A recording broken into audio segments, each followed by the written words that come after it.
Hi, my name is Susanna with Global Genealogist, and I wanted to just show you a few tricks with using the FamilySearch Catalog to enhance your search. A lot of times when we are doing these searches for our ancestors, we're doing general searches or broad searches on websites like Ancestry or FamilySearch, where we're searching hundreds of collections at a time. And what I'm going to show you today is how to search individual collections and how to see records that may be digitized online, but they don't have an index, and so you have to search through them page by page. So I was doing a search this week in Massachusetts, and I needed to see some more death records. So I'm going to show you how to use the catalog. So instead of clicking on search, I'm just going to hover over it and come down to catalog. And records are divided by the place that they were held at. So you'll have some records that are a federal record, like the census. You have other records that were created at the state level, like a state census, and then a lot of other records that are at the county or the town level. So normally death records are held at a county level, but in New England they're held by the town clerk in most cases.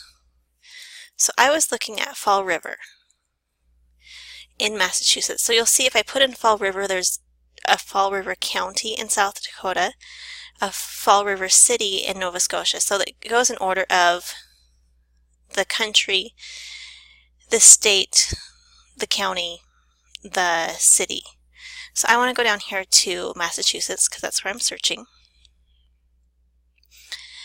And as I look here, there are a lot of different records that I can look at. Everything from cemetery records to land and property. I'm looking for death records right now. So I'm going to click on the vital records, and I'm interested in these death records because you'll see here that they have death records from 1850 to 1910 and indexes up until 1968. And so when you go to FamilySearch and you're looking at the catalog, it's going to tell you a few different things. So here's the source information. Who made the record, where it's coming from, when it was published. So this was originally a microfilm. In 1968, they went to Fall River and made a copy on microfilm. They made 9 microfilm reels and brought those back to the Family History Library. Now you'll see here that, they're available online. If I click there, I could search that whole collection of Massachusetts town clerk and town vital records. But the thing is, if you keep on scrolling down, only some of those will be included in that index. When I look at the format here, you can see if a camera, it means there's images. If there is a film, then it is only available on film. And then if there is a magnifying glass, that means that it has a searchable index and I can search that record.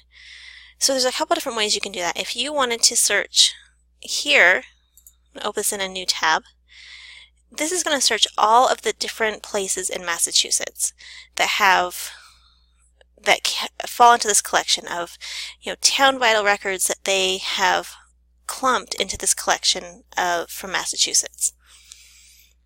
And so you'll get a search place like this, and you can learn more about what is in this database. So if I clicked, let's just look for a John Smith. In this records, you're going to have a lot of different towns here. We have Westford, Woburn, Boston. So a lot of different places. And then I would want to, of course, narrow it down for who I was looking for. So it's coming up with 7,000 results because we searched for John Smith. Now if I go down, what if I only wanted, I know that he died between 1850 and 1878. If I click on this search here, it's only going to be searching, I'll show you on the side, it's searching that one microfilm number. So it's only going to be people. These are all people that were on that microfilm. So I can look here and say, here's the person I'm looking for. Let's see if there's a John Smith in here. There's several. And so these are only going to be records for Fall River for people who died. And if you look here, there's only giving me 27 results. And many of these, so they'll split it here. Ones that match my record very well and ones that don't. So look at me, oh, here are these other Smiths that were in the record during those years.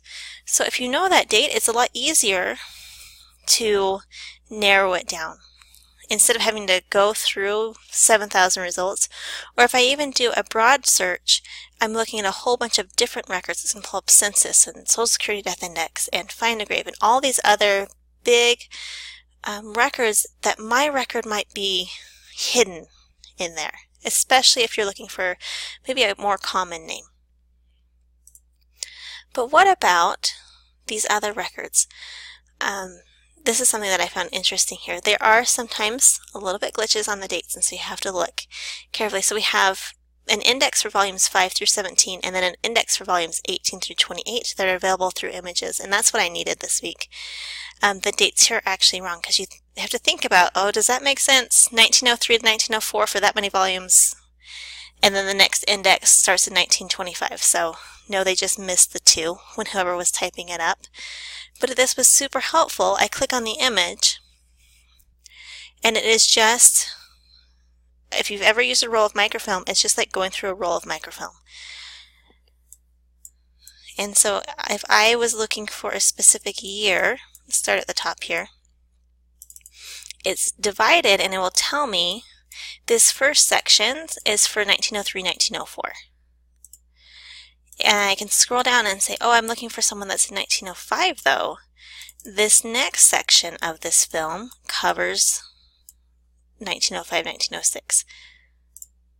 So I can go through here, and these are just, it's a book that is at the Fall River Town Clerk, and it just goes through. Here are their surname, their Christian name, and the page that their death record is on. So I could go through here, find the index. So if I wanted to find, let's go through here. Let's see if there's a John Smith. And this is what you do, is you just go through and you figure out, okay, here I'm at the G's. I'm going to go down a little bit further. It's easy when it's in alphabetical order. You can more easily find your people. So here's the Smiths. In 1905, on page 1, there's a Mary Smith. And so it's in book 19. So if I go back, so I didn't wait to look for John. It looks like actually volume 19 may be missing, or it may be written incorrectly on here. So I would go through and try to find it. So if I click on this image here, let's just see what it looks like. Yep, volume 19 is at this first volume in here. And on page 1, there should be a Mary Smith. So let's see here. Here we go, Mary, maiden name Thorpe Smith, who was married to a John R. Smith. So full name of the deceased, and if it's a married or divorced woman or widow, give the maiden name and the name of the husband. So this is her death information. So I know her name, her maiden name, and then it goes on and say how old she was in her age, in years, month, and days, and why she died. And then across here, we're going to have her residence, occupation, her place of birth, and the names of the birthplace of parents or deceased. So there's a wealth of information on here that I wouldn't have gotten otherwise if I had just searched an indexed record. If I just had clicked and searched through what was indexed, I would have missed out on this information.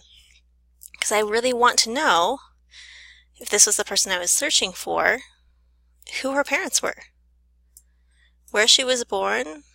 We have her mother's maiden name and where they were born. So that's super helpful. And usually I don't see so many issues with having dates wrong, but it's always good to go through and look there. You'll notice here that the index goes further than what the death records go to. We have death records 1910, and the index is further. So in the case that I was researching this week, I searched the index that went up until 1924 because my date was in the late 19-teens. So it was like 1918 that I was looking. So then I just called the Fall River Town Clerk and made my order. I actually mailed out 2 different orders for death certificates that I needed from them and paid them their $35 fee for each of those death certificates that I needed, or death records. So that's how you can use the catalog to go ahead and enhance your search. So these records here, if you were going to do a broad search on FamilySearch, these would show up as long as you put in the right criteria. But because there's so many records that you're searching for, I often will go to the town or the county and search individual records. If I wanted land and property, there's the records here, and actually there's more. The regular land and property records are held at the county level. There's church records here. I can see whether or not they're available online. Some of them are available online, and some of them are going to be only available at the Family History Library on microfilm. If I want to look at the county level, I can just click up here at Bristol, look at land and property, and you can see here's one for the Bristol County Register of Deeds. It's a short years from 1706 to 1713, and then there should be another one. Here we go. This one, the Record of Deeds. So if you look here, let's see, some of them are available online, but you'll see none of these are indexed.